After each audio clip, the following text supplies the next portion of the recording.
First, there were 3 circular blotches in a row. Each of them was a couple feet wide. And then behind that, I saw red jaggedness. And I began to see that was some of the defining features of a landscape. Hills and all. And then I saw that there were sort of spiral swatches of rows, like a cultivated field, but it kept expanding further and further out, as far as I could see. Then the colors built up in the room a little bit, and I felt this stillness and quietness and contentment.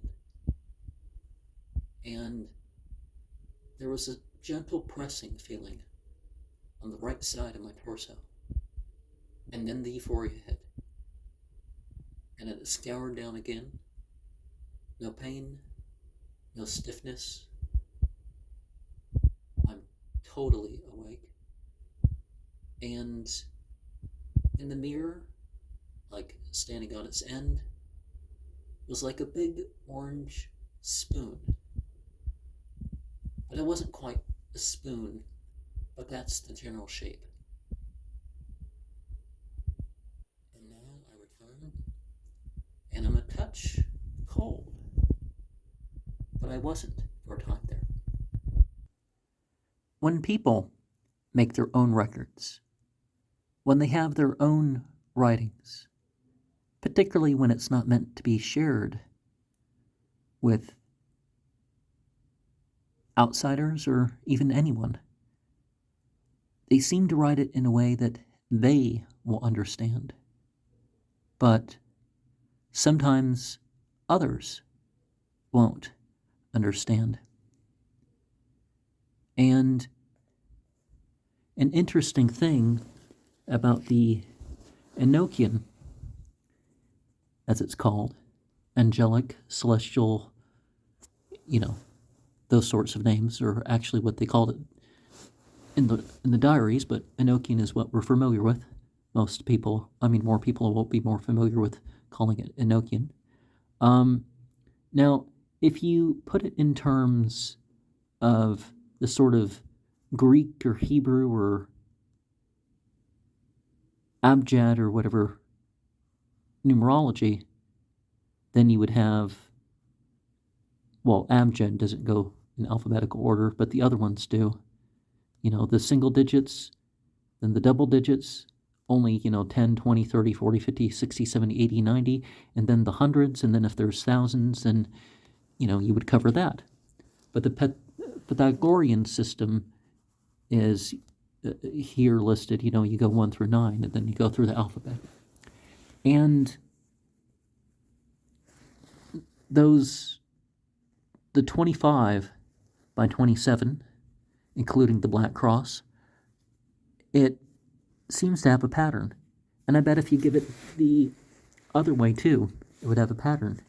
And if you look at let's say 4 orders for the tablets, because we have the order of revelation and the order of a particular vision is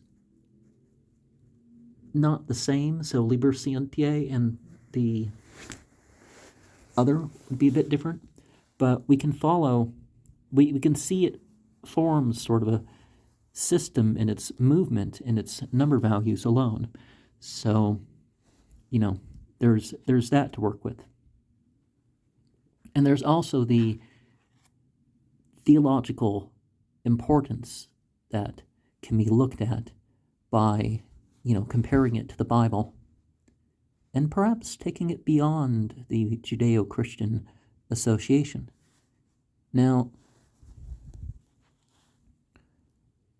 we see that the entities, female or otherwise, the people work on Earth, and then the beings make presence, or maybe they were already present, but they respond. And then one realizes the celestial nature is the earth, and under the earth nature are reference or power. Farah Fairy, of course, is a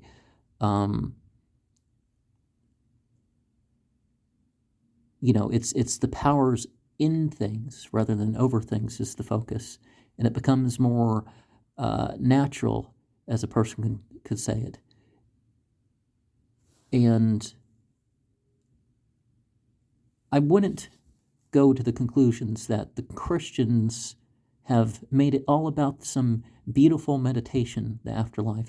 But there's certainly afterlives other than monotheistic, other than monotheism.